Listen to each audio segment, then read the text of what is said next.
breakfast puppies? This podcast contains adult language and content and is meant for mature audiences. Listener discretion is advised. You are listening to the Glitterbois.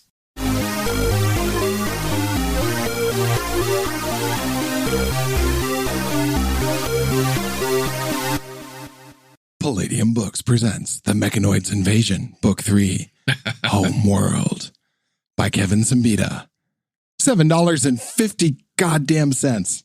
And what an epic cover, too. Like, yeah. $7.50. You know, again, going with the whole analogy from earlier, my brother's allowance was $10 a week. Yep. It's a good deal. Even for the time, it was a good deal. So this one is where things get interesting. This is where the story is brought up a whole other level, because this is where we find out that the Mechanoids don't really control. They're just expansionistic. There's not the base you think there is. Before we even get into the story of what this is about, I want to start right here with page 1 of this book. At the very beginning of this episode that ended up turning into a series unexpectedly, we talked about how we would see the Palladium system evolve over the course of the books. And I'd like to take a moment to address that. When you go back and look at the first of this, and I say book, but the first part of this book, which is a collection of books, you'll see that the Palladium system that you recognize, it's there, but it's simplified. There's no parry. There's just a dodge. There's no strike. It's just called 2-hit based on its AD&D roots. There's only bonuses applied at super high stats. I'm not quite sure why they decided to do that. I've got my theories, but whatever. But now it goes down to 16 and it starts showing the bonus table that we're getting a little bit more familiar with, you know. This looks so close to Palladium Fantasy First Edition. Like that stats table with the various races. Like previously we had humans and rovers. Now we've got humans, Boralians, Nigelians, and blah, blah, blah, blah, blah. We're getting into a game that, although it was previously, in my humble opinion, actually a complete role-playing game, this is expanding it even further into what would probably eventually become Phase World. Yeah, I could see it Phase World, but just the meat and potatoes of the charts itself goes straight to modern riffs. Yeah. And what I find so adorable is you're looking here at the tables and you're seeing these little symbols and you're like, pre-computer. Love it. Yeah. Yeah. Still have rotary phones here, people. You know? But if you start looking through the pages that follow, you are now seeing the extended details of what you're probably now very familiar with decades later. You've got the physical strength tables. You've got the weight tables, movement, exertion. You've got alignments that are now fully detailed. They weren't included in the first 2 books. And have been cut and pasted ever since. If you look at these alignments, you'll see that, you know, for example, the unprincipled character is the Hans Solo. Yep. Hans Solo. And that one stuck around for a while. But you've got all of the other ones. You've got the Insanities. Yes. and look at them. They're so, they're beautiful. They're, man. It's only 1 page though. No, wait, it's 2. Yeah, well, 1.5. It's 1.5. But this will get bigger as time goes on. Oh, yeah. A whole new hosts of skills. Oh, and we're now going to level 15 instead of 13. There's one that I wish had made it to the modern era, just a skill all in and of itself. Recharge energy clips. Wait, what? Where? Give me a page reference, my friend. On this, it's 136. Holy fucking shit. Yeah. Holy shit. Yeah. What? Oh, and the ghost of Abel would like to point out that 92 to 100 E-clip explodes, doing maximum damage of entire clip. You know, that's fascinating. I I'm really badly wanting to run this game now. I know. I understand. I think the spirit of Abel wakes up in one of the bellies of the mothership, and it was all just a dream. His multiverse. I still feel the desperation, and this was done so many times in various works of sci-fi during the time of just the alien ship taking you to the alien home.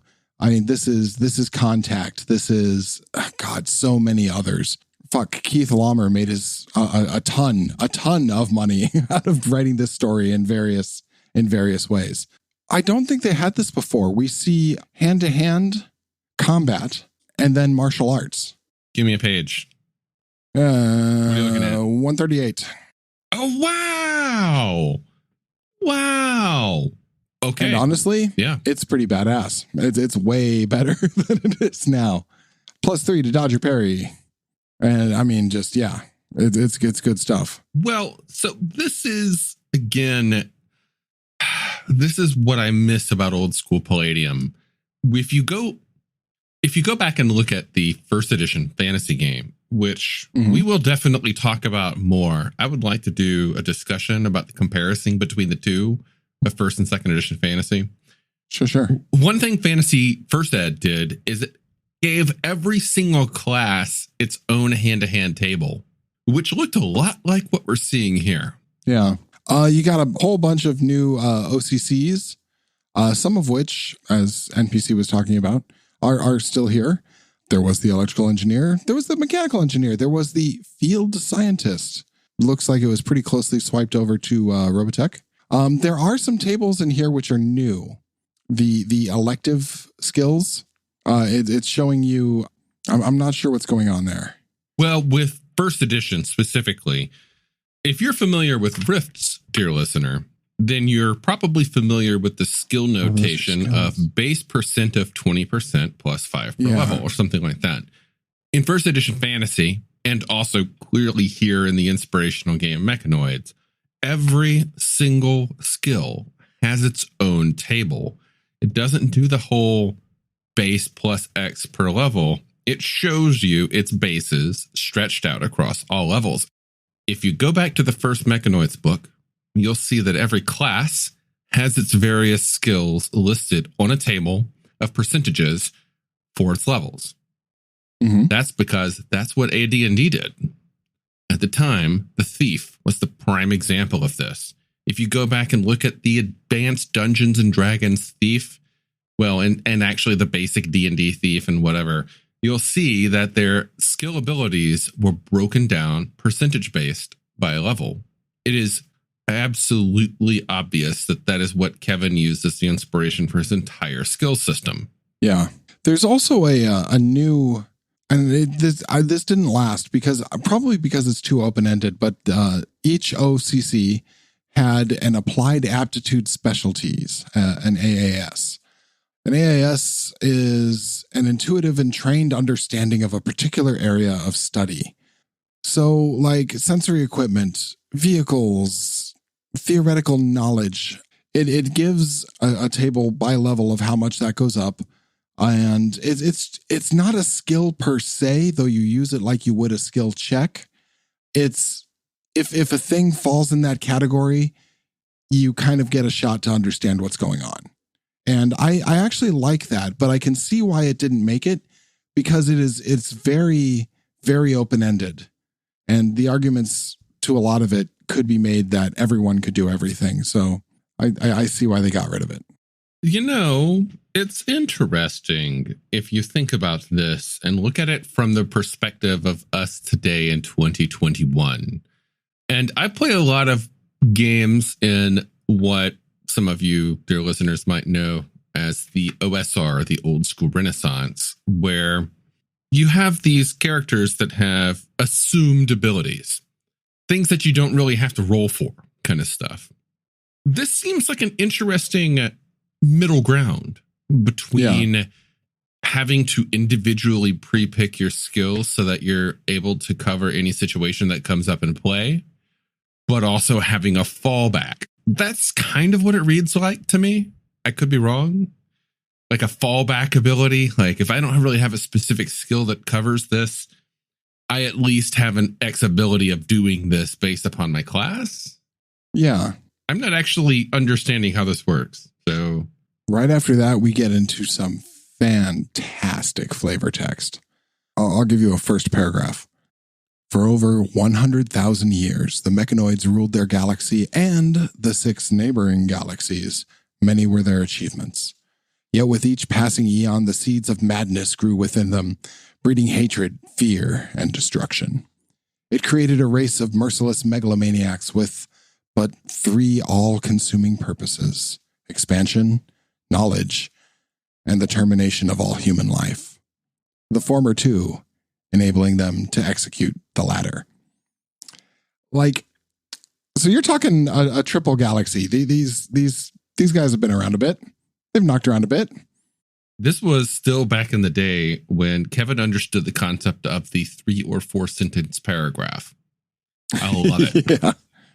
Nowadays, you get paragraphs that span half a page or more of just these long diatribes of things.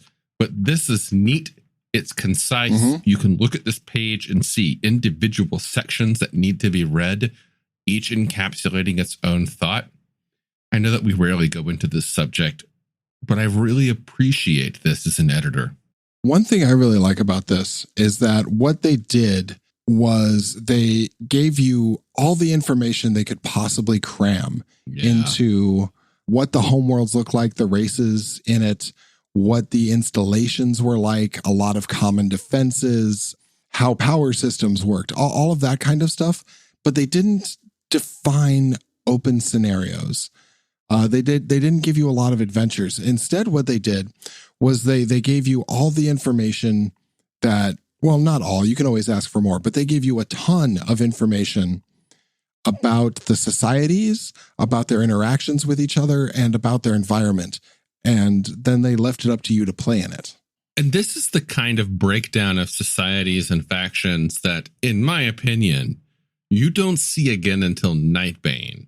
This has groups, this is organizations, and they each have feelings and thoughts and what they want in the scene.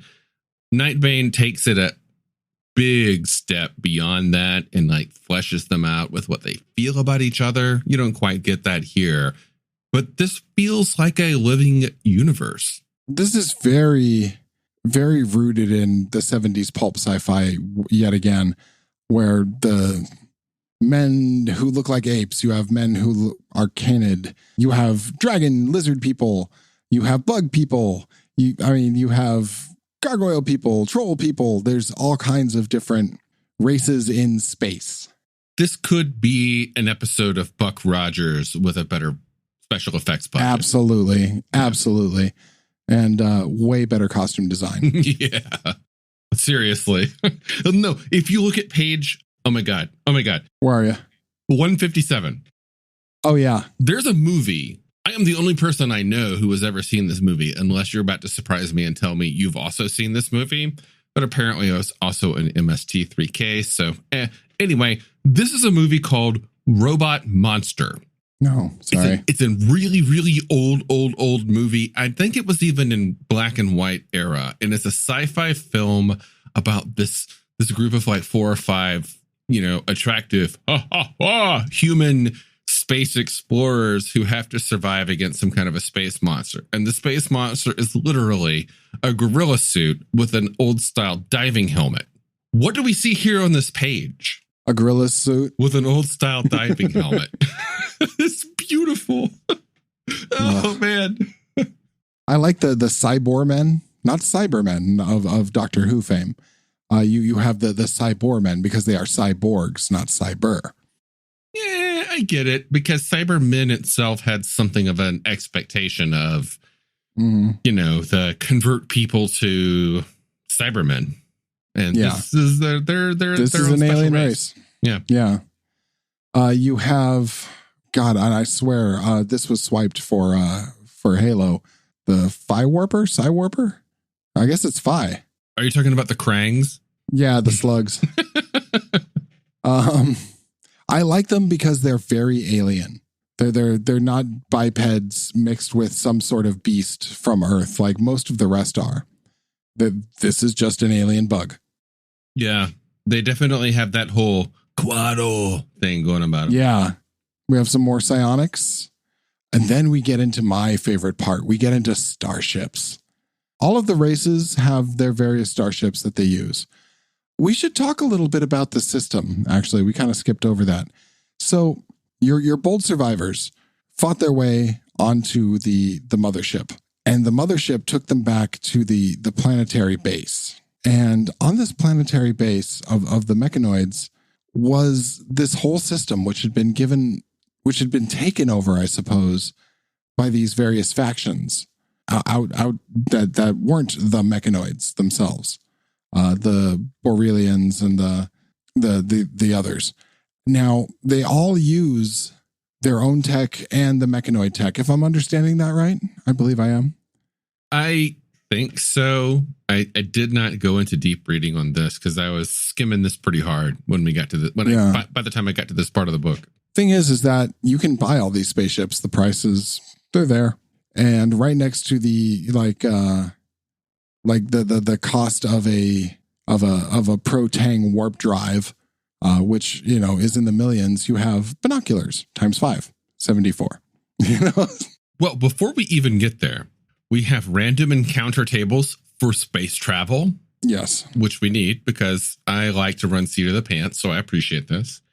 And if you've been listening to us for a while, you might appreciate this. The fact that each and every spacecraft in this book has a picture. Each fucking one. A picture and its own stats. You know how much it weighs. This is great. Oh, God. I hate science fiction role-playing games today that just fill a list of names and numbers and don't give me pictures of those ships. I can understand not wanting to do a floor plan of every single ship because that requires a lot of work and effort. But show us what the hull looks like. I want to know what it looks like. Yeah. And this delivers. I also like the space Uzi. The Uzi in space at the bottom of 179. Well, all of these pictures get reused. You'll see these in Heroes Unlimited. You'll see them in Phase World. You'll see them in later books. Some of these are the default energy rifle that was in Heroes Unlimited kind of stuff or Ninjas and Super Spies. And it's interesting to see where it all started. Oh, the explosive tables. Yes. Then you have all new vehicles. Just everything from buggies to little scouting ships to fighters. And then you get into the stuff that, says it's for the game master, but everyone's read it. You have breakdowns of the new races, what their bases look like, what their defenses are, what the interior parts of the races look like, if they have castes, if they have, different levels of society, it's all there. What they look like in armor, what they look like without armor. Another comic book. And then we see what the Mechanoids look like on the inside. Yeah, they're gross. Mm-hmm. They're real gross. We get some reused stuff from the first book, and we see the whole Palladium Books copy pasting of previous text to fill pages. But there's a whole lot of new stuff mixed in here. And a lot of it makes sense too.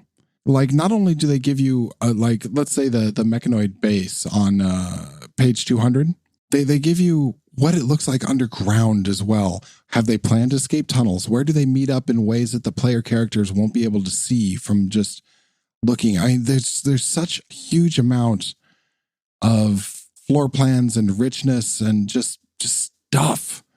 I love how much stuff is in here. I love it. There's more maps, facility maps and encounter tables and just more maps and world maps and did more maps and then just location maps and bunker maps and perimeter maps and facility maps. And this is wonderful. A complete role-playing game. I just want to cry a tear. Now, all of this, let's see, we've been talking, I'd say roughly about an hour about this. Yeah. And all of this was crammed in 207 pages. You don't count the covers. Something like that. Yeah. It's a hell of a first release, people. Yeah. So yeah, that's the Mechanoids, a completely realized world and a hell of a way to burst onto the gaming scene. And the success of this is what allowed Palladium to attract such big names as, for the time, Teenage Mutant Ninja Turtles, Robotech, all the other little things that got swept under the umbrella of Palladium did it because such an amazing job was done here. And I totally get why Kevin keeps wanting to come back to it.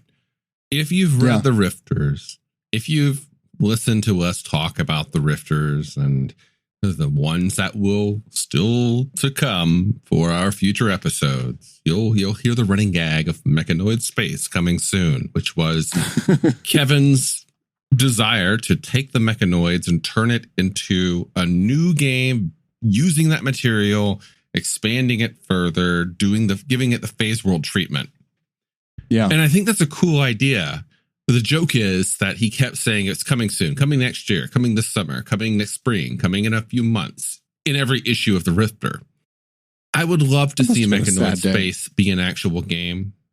I know he brought them into the Rift's universe in Sourcebook 2, and it was a cool side adventure, and it was a nice nod to this old day, but it just doesn't quite feel the same as having it be its own contained universe. Yeah, agreed.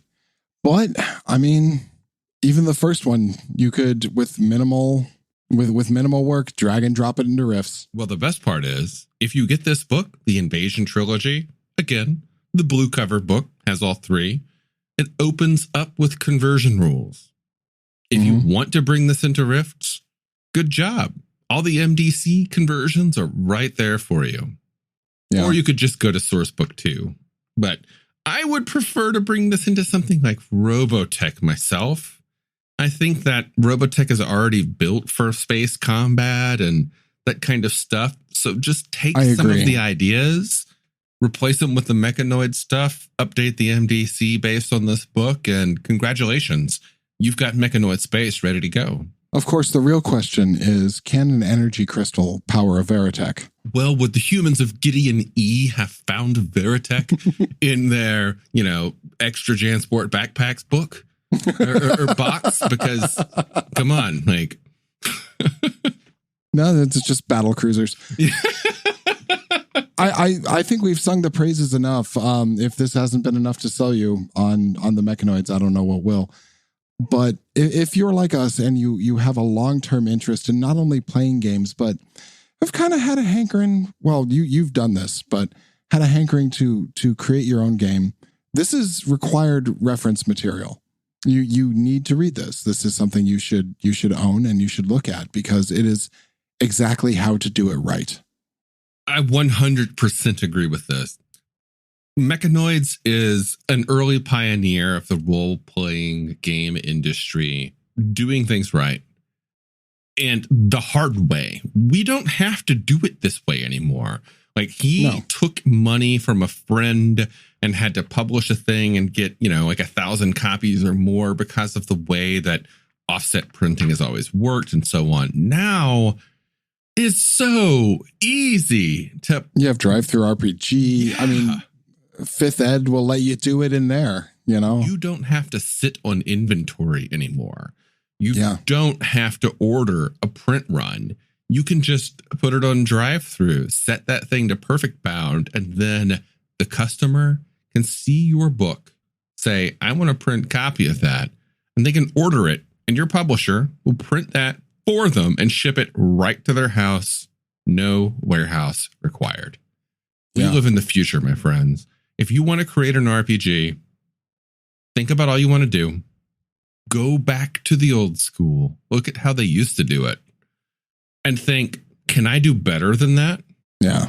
All I can say is that this is a fantastic book, and it's worth your $20. Get it. And Matthew, I want to thank you. I've been pushing for this one. Yeah. I kept putting this off. I was like, Mechanoids. All right, cool. We'll do Mechanoids. thank you for pushing this to be on this recording session, because I had so much fun reading these books the last couple days. Yeah, it was right up your alley. I did not expect to have this much fun and to be this wowed by these books. Yeah, it's amazing. God, we're pushing on half an hour here. Yeah, we are. That's what we do. I got nothing else on this. Do you remember our early game plan where we were like, okay, we'd never want to go over 15 minutes and 10 minutes is best? Man, we generally tend to stick between the 15 and 20 minute mark. Mm-hmm. So I'm okay with that. Over 30 minutes occasionally is fine. I think that pushing that is going to be hard, but I see what you're saying here. I hear you. I got it. I notice an upwards trend, and honestly, I like it.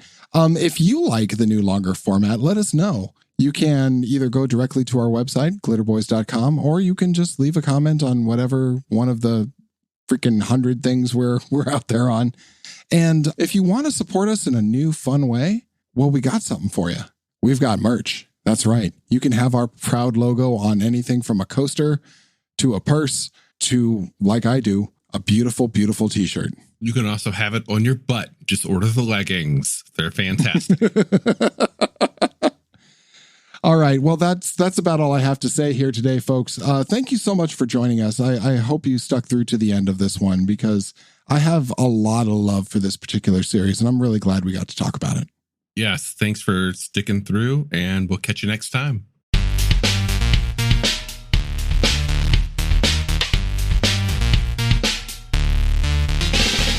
You've been listening to The Glitterbois, a Palladium Books fan podcast. Glitterbois, Rifts, the Megaverse, and all other such topics are the property of Kevin Siembieda and Palladium Books. Please buy all their stuff and help keep them in print and making more games. You can order directly at palladiumbooks.com, and their entire catalog is available digitally at Drive-Thru RPG as well. Our opening music is 8-Bit Bass and Lead by Furby Guy from freesound.org.